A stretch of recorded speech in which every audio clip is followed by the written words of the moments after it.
Martedì 10 gennaio, San Agatone. È il 10° giorno dall'inizio dell'anno, ne mancano 355 al termine. Il sole sorge alle 7:49 e tramonta alle 16:47. La luna si leva alle 20:14 e tramonta alle 10:08.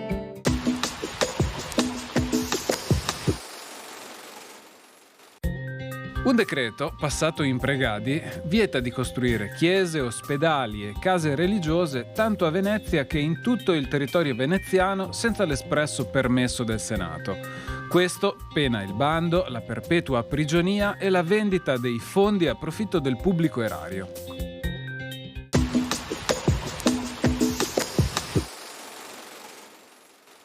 Le previsioni per domani.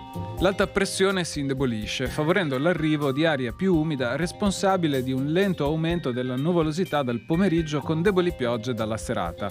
Nello specifico, sui litorali, cieli in prevalenza poco nuvolosi, ma con nubi in aumento serale fino a cieli nuvolosi o molto nuvolosi. Su pianure occidentali, pianure orientali e prealpi, cieli inizialmente poco o parzialmente nuvolosi, ma con nuvolosità in aumento a partire dal pomeriggio. Venti molto deboli dai quadranti nord-orientali, in attenuazione e in rotazione ai quadranti nord-orientali. Mare poco mosso.